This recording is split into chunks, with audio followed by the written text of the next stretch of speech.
Welcome into the ultimate Boise Sports Show. I'm Jordan Smith alongside Austin Parr. This is a new weekly podcast segment where we're diving into everything sports here within the Treasure Valley and really beyond in the Gem State. Let's go. Should be exciting. This is what this valley deserves. We're going to dive into many different things, not just Boise State, like I'm sure a lot of people probably think we will, but we got AC Boise, high school sports, everything. We'll touch on some World Cup today as well. We got a loaded show. Super excited to get this going. Like I said, this is what this valley needs. Yeah, it's very cool. And diving in with AC Boise, now winless in their last 4 games, coming off a disappointing loss on the road to the Spokane Velocity, again, one of the newer teams in the USL as well. Really kind of a spiral that this team is in right now, which is so surprising given how hot they started, but battling injuries. They're trying to get back into the standings. They're just in a bit of a lull right now. There's a lot of different things to unpack when it comes to AC Boise. Let's start with the most recent loss against Spokane. It was the first time that they've really got dominated possession-wise. It was 46, I believe, 64% for Spokane. I mean, that's a massive difference. That's the type of possession that AC Boise wants to have every single game. Dominate the point of attack, dominate possession, and hopefully create opportunities that lead to goals. I mean, if you look at some of their statistics on the season, 500 passes they average per 90 minutes at 86.4%. So they pass the ball at a very high clip, but also at a very efficient clip. The number that I want you to kind of pay attention to is the 57% success rate on open play crosses, okay? So what does that mean? So essentially a cross play, the play that is open, crossing the ball into the box, crossing the ball to an opposite field, that only happens at 57% compared to that 86.4% on every single pass. So the opportunities are there. It's just the crosses, when you're trying to create those plays, create those opportunities, the crosses, those initial passes that might create goals, haven't been there. Well, the other common denominator with all of these losses and ties during this 4-game span has been AC Boise has given up the first goal every single game, and they've been chasing the game really from early on in the first half. Spokane, it was later in the second half where that first goal got conceded. But when you're playing behind, as Coach Nate Miller said, it's more difficult to break through because that other defense can take some of the pressure off, stack their back end, and make it tough to break through. We talked about this. It's like playing the game Madden, right? When you're up 21-7, 21-0 in the fourth quarter, why not play prevent defense? Why not just throw all your defenders on the backside of the defense and basically let the attack try to come to you? And that's what makes it so tough on the pitch right now for AC Boise is all these defensive teams are playing prevent defense, essentially putting all their defenders in the box, and it's hard to penetrate. So at some point here, I mean, it's been rough over the last month for this club, but at some point you got to break through. You got to score that opening goal, and hopefully that starts on Wednesday night. Well, and that offense has been there all season long. It's not for lack of trying. I think we've got video of these attempts that these guys have just been pressuring and smothering the other team. It's just a matter of if these opportunities can go through instead of sacrificing that first goal and then playing from behind, because it's a frustrating game. And obviously, you talk about possession. AC Boise hasn't really had an issue with that. It has just been being able to complete these plays. We did talk to head coach Nate Miller about this losing skid and about these woes. And he told us, look, he's got total faith in his team. It's just a matter of when, not if, they can get back into the win column. And then we experienced for the first time kind of some injury issues that stressed our team and made us have to find different ways. And we were knocked on our back a few times. We saw some weaknesses in our team that maybe we didn't know existed before. But then I also saw some, in the month of May, we saw some great comebacks, fight backs, some great spirit from the team while we're going through adversity, and that's what I want to see, and I want to make sure that we go through as a team before the chips are down in playoff season. And adversity is something that every team's going to go through at any given point in the season. The silver lining for this team seems to be the common thought of at least it's happening early. There's still plenty of season ahead of us, and we can correct course. Yeah, for those of people that don't know, this season is going to extend well into September and October. So plenty of time for this club to turn things around, to kind of get on the winning end of these matches, get on the scoreboard first, convert on the missed opportunities that we are essentially talking about kind of week in and week out right now. It's been a bit of a struggle, obviously, but injuries, we kind of need to touch on that point as well. They're missing a lot of players that contribute to some of these, Charlie Adams being one of the biggest ones who converts those crosses for this club. And when you're not converting, you're not creating those opportunities from free kicks or from corners, and you're missing a guy like that, somebody else has got to step up. Yeah, Charlie Adams, Jake Dangler, the 6'5" center back, he is missing. We will show you in a little bit the MLS signing that they brought into Boise. Let's take a look at the USL standings right now because they are starting to fall a little bit down in the standings there. You can see in first place Union Omaha, all the way down there in 7th place with 15 points is AC Boise. And you can see 1 win in their last 5 games. We'll see how they can correct course here Wednesday night. Rematch with the Richmond Kickers. That is, they need to kick off this losing streak, get off the schneid, essentially. You never want to see the red more than the green. That's usually a bad sign for the standings. I think people would agree with that. Yeah. Well, and they brought in, we mentioned Josh Yarrow, who's got some MLS experience playing for St. Louis City Soccer Club. I don't know why they call it City, but he brought him in. And this is a guy that has coached with, he's been a player under the coach of Nate Miller down in San Diego before getting called up. And this is a guy who's going to fill the void of Jake Dangler in the meantime. Very talented guy. He had his first debut for AC Boise against Spokane. Another body they need on the defensive side to kind of calm the storm when that pressure is attacking and be that defensive presence that can create the opportunities and hopefully create opportunities like you just saw. Yeah. Crash the box. He's got some size and just a great player overall. He's excited to be here. Also this week, we got the World Cup going on. It's exciting. We made it. We finally made it. It's been 4 years in the making. That is U.S. men's national team down in Southern California getting ready for the World Cup.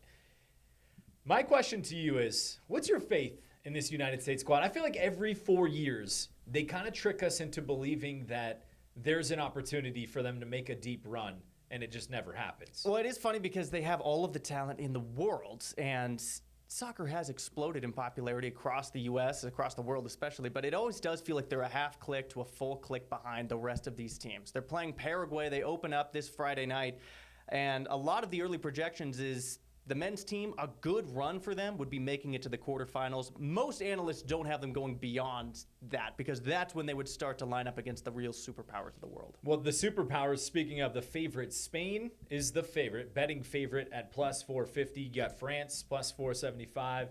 England plus 700. Portugal 850. I won't go through all of them. Your repeat, hopefully your arguably wannabe repeat champion Argentina plus 900. U.S. is way down at the bottom there. We're going to be underdogs. 60-1 United States to win the World Cup. I guess that is what the betting favorites have. 60-1. That's what they say about the United States. Not a very good chance. I think they'll make it out of the group. Yeah, I think so too. I think we saw a lot of promise in that last friendly against Germany, losing 2-1. They had 10-2 corner kicks favoring the U.S. and a lot of opportunities. It is just kind of circling back to AC Boise. Can they just cash in on these opportunities because they are there?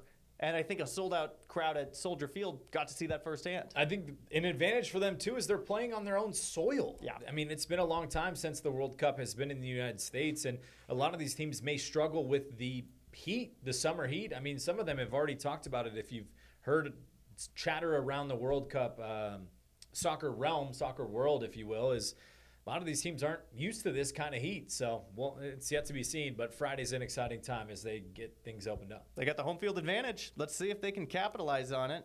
Speaking of home field and returning home, Justin Genty back on the blue. When we come back from break, we'll show you monster trucks bringing Deuce back, plus Shakir, homecoming for him as well. 2.0 Shakir Fest coming up.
Boise State about joining the Pac-12. This is a monumental opportunity for a program that's been sort of chasing that opportunity to make it to a bigger conference, to have more eyeballs on them. And that moment has finally arrived. Officially, the end of June, we will welcome them into the Pac-12. This is a moment that's decades in the making. It is a new era for Boise State football. They're chasing that relevancy, right? They don't want to be seen as somebody that is not a power football house, not a power school, not a power athletics group. And this is their biggest opportunity. I mean, we kind of saw the schedule being released. That's like your feeling of like, this is really happening. Yeah, it's like, real. Look at these opponents that they are facing. They are going to Washington State. They're going to play Oregon State. I mean, it is so exciting to be a Boise State fan, especially a Boise State football fan. That schedule got released earlier last week. Let's pull that up here. This is what it's gonna look like. It is real. Oregon, 1:30 p.m. We got a matinee kickoff for the 2026 season. And you'll notice on the schedule, a lot of afternoon games and no Friday games, which is a huge opportunity. There's no short weeks for this Boise State team like we saw last season, which means more time to recover, more time to get more film and kind of study the opposing team before they kick off Saturday. Not only that, and more time to get national attention on the Boise State brand. That's the ultimate goal for the university. I mean, Oregon 1:30, Memphis at home at 4 o'clock on a Saturday, South Dakota 8 p.m. game, Texas State 8 p.m., kind of middle of the season, middle end of the season. I think that's going to be a big-time football game. Any games that stand out to you on the schedule? I mean, I think that Memphis game, 4 o'clock afternoon game, is going to be the one that's circled on everybody. I think that Oregon, that's going to be maybe sort of a litmus test. It's hard in the first game of the season to really gauge where a program is at. But I think a home game, a tough test against another group of 5 opponent, group of 6 opponent, that's going to be an excellent litmus test for this team, who's going to be woken up a bit by Oregon, depending on what's going to happen there in Autzen Stadium. And first game on the blue with the new end zone project coming to a complete, it's going to be fully open. Hopefully we can do our first show at least, right from the north end zone. But what I wanted to ask you about was, what do you think about this flex game? I mean, essentially, if, let's say they have a very successful season, right? And they have already locked up essentially a Pac-12 championship berth. How do you manage that game if it doesn't really matter? You know what I'm trying to say? I think if your season, if your fate is already decided, how do you manage as far as resting starters or things like that? I mean, I guess we kind of all approach it when we get there. Maybe we have that conversation down the road, but that flex game, I think, is kind of a weird thing that they're doing this year. I kind of like it, and here's why, is because the flex game is designed to make sure that if there's a Pac-12 team who's on the bubble, let's say Boise State's, 9-1 heading into the week 10, week 11, and they get to that flex game, and ordinarily it would be, let's just throw in a Mountain West team, it would be Air Force. Kind of a weaker team that doesn't really get to move the needle for these college football voters. Instead of that flex game is going to be geared towards a more tougher opponent in the Pac-12. It might be a rematch, so it might just be against Utah State. And it's going to be another tough road test that I think could help a program like Boise State solidify, justify why they think they belong in that conversation to be a top 12 team, to make the college football playoff. So I think the idea behind it is to strengthen the schedule late into the season, which could go either way. I mean, I think that's kind of a real gamble, especially depending on resting starters and where your team is at. But I like the idea that you can give your team a little bit of a push over the edge to try to make a point, especially late in the season. Yeah, when the ultimate goal is to make the college football playoff, right? But it's only seemingly going to benefit maybe one team. I think, yeah. Right? It's the one team that has that opportunity to make the college football playoff because they're not a Power 5 conference, essentially, right, or one of the big, blue bloods. So it's interesting. I think it, first year we'll experience it, see how it goes. We'll talk about it down the stretch, but I think it's very interesting moving forward as to what they do with that flex game for the conference. Yeah, it's had mixed responses too, because the Pac-12 is not fully formed at this point. There's still 8-9 teams in the conference, and so that's why they had to kind of reinvent that flex game so that they could fill out the schedule. And you may see the same team twice. I think that is kind of the point with that. But yeah, I kind of like the idea from the playoff push standpoint, and we'll see how that pans out, if other conferences might try to adopt that later on, or if this is just going to be a one-and-done experiment. But that's kind of the exciting part of the Pac-12. We're starting a new chapter altogether. It's a gigantic experiment, essentially, right? And that experiment won't be possible, or at least successful for Boise State, without their gunslinger at quarterback. That is Maddox Madsen. We saw him last year when he got hurt. things went awry a bit. I mean, it gave a big-time opportunity for a backup quarterback to Max Cutforth to make a name for himself, essentially. But this team doesn't operate the same without Maddox at quarterback. And when he is healthy, head coach Spencer Danielson has said he will be the starting quarterback. So everything has to go with how far Maddox will go. Yeah, and I think the thing about Maddox that everyone has to be excited about is he knows this offense. It's his now second year working with Nate Potter as the OC. He's started to expand his playbook. And the thing we saw in the spring game with Maddox and pretty much all of last year is he's very intelligent when he gets under center. He knows what the defense is going to do. He knows where he has to get the rock. His size is really the only thing that's a disadvantage. We saw in bigger games against USF and against Washington, balls batted at the line of scrimmage. And I think that is one of the concerns fans have is he going to be mobile enough? Is he going to be big enough to be able to hang with Boise State and get them back to a win over a Power 4 school? That's something they've been chasing for a few seasons. I think if you're OC Nate Potter, you have to look at Maddox and say, look, I want to play to his strengths. So when we're running play actions and things like that, Maddox is very good at making plays out of nothing, essentially, right? Rolling outside of the pocket, finding his wide receivers when he's on the run. The pocket may not be the best place for him to pass. I'm not saying it isn't, but to maximize exactly who he is as a quarterback and what he can do, roll him outside of the pocket so maybe he can see more targets downfield if that does become a problem, because we saw that at Notre Dame as well. Passes were getting batted down, and he might have not seen certain defenders when interceptions start coming into play and stuff as well. So you got to play to his strengths, and I think one of his strengths is rolling him outside the pocket more often. Well, and you also are returning the two-star running backs from the team last year in Sire Gaines and Dylan Riley, both backs who put on about 10 to 15 pounds of muscle in the offseason.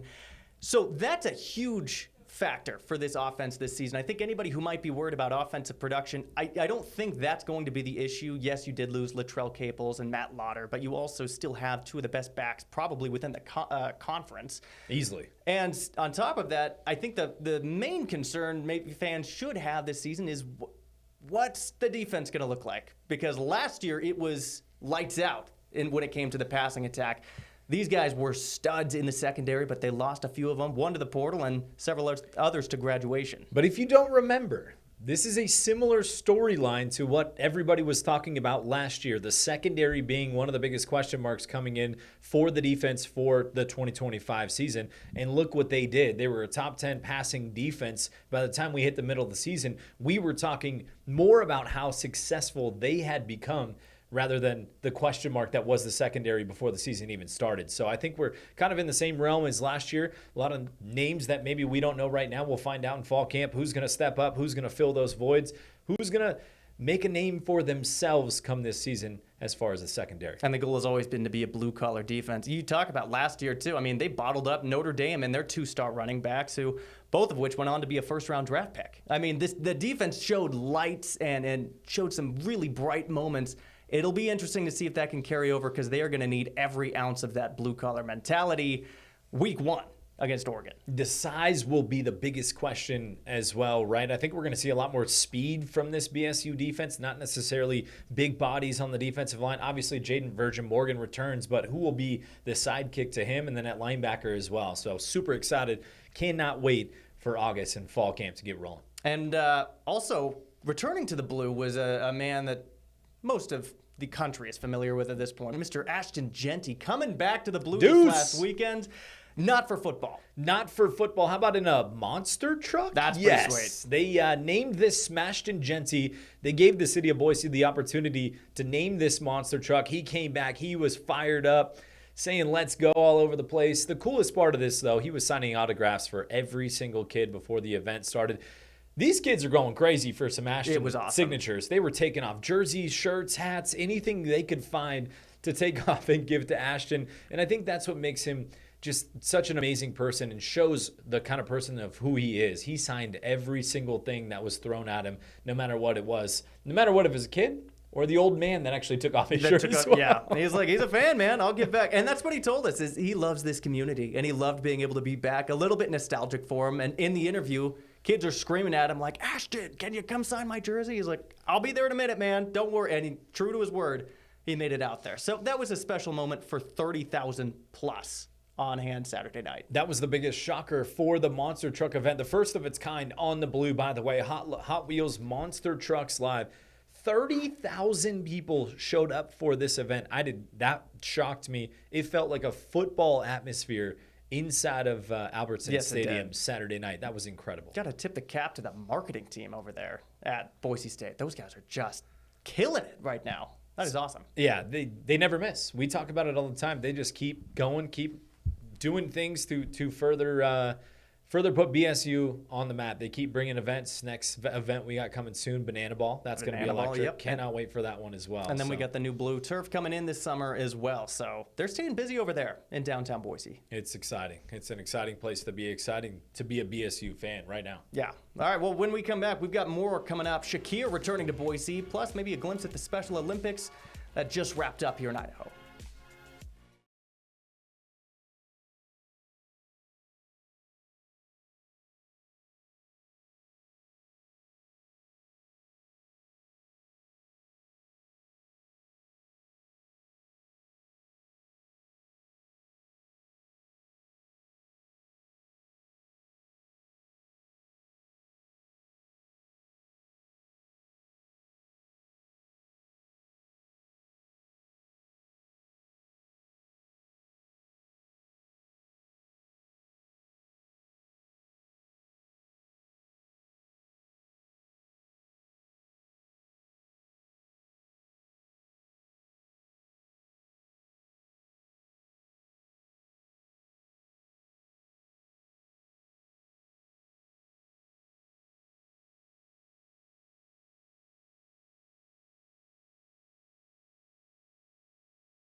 Thanks for being with us here. Wrapping up the first show of this new podcast.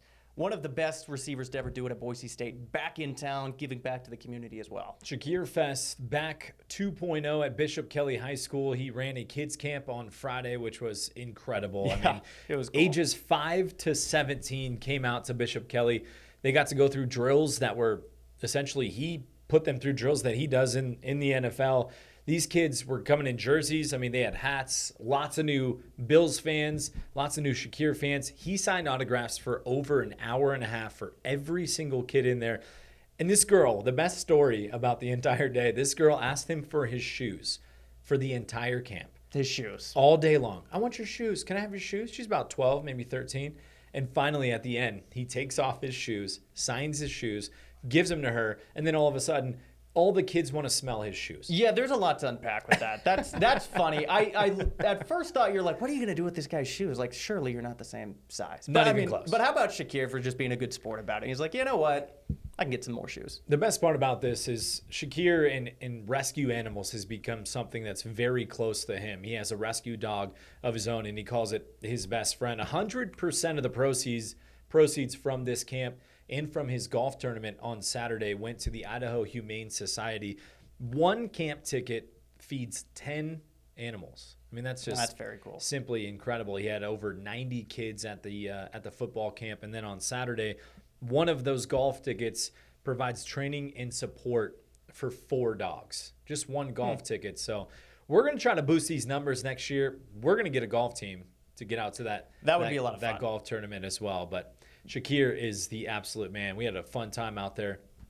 Yeah, you were there bright and early. Yeah, what do you think about his golf swing, by the way? You know what? I think he gets a few more stretches in there. That ball's going to go 280, easy. Yeah. I mean, this guy, he's got the mechanics down, made some big putts. These guys were on fire. Eagle on the first hole, ended up 3 eagles on the day, shot 10 under. Did not win the golf tournament, but we had an absolute blast out there, and it's for a great cause. I love it, man. And to be out there with those guys, I mean, it looked like a lot of fun. You got to get a few celeb shots with the celebrities out there. I think that was supposed to be a secret. Oh, was it? Oh. No, I'm just kidding. No. I'm just kidding. Yeah, you gave Shakir a couple notes. Yeah, I gave him a couple of shots. He had a really good shot there, tap in birdie. But yeah, used a couple of my drives, a couple putts. I didn't put myself in the video, of course. But what was really cool about this too is this family came out of a neighborhood. He signed autographs for them, and then these 2 girls. They were here last year, and he remembered them. They were here this year. He hands them both a $100 bill. I mean, they can't be more than 4 or 5 years old? I love it. $100. I mean, that's the most money they're going to get in the next probably 5 years. Wearing the Boise State ribbons and stuff, Shakir notices it right away. What a great dude. And again, this is kind of exemplary of Boise State athletes who do come back. They love helping out and being a part of this community because it was this community that embraced them so much. We saw that with the Gridiron Dreams football camp where we saw Jared Zabransky, Brett Rippon, DeMarcus Lawrence teaching a camp down at Boise High School. And that's probably the best thing I saw all week was just these guys who are larger than life for a lot of these kids who have dreams of being those guys someday. Getting a chance to hang out and learn from the best and also to go home with an autographed piece of equipment. That's pretty cool. And shout out to the Boise community. I mean, Khalil Shakir is from Southern California. He went to Boise State, but he's not from here. Yeah. Right? So most people where they're from, they go back home to their hometown to do camps. But he wants to come back here because this is the community that essentially gave so much to him. And I think it's incredible that he's not from here, but yet he comes back here. Well, best thing you saw this week?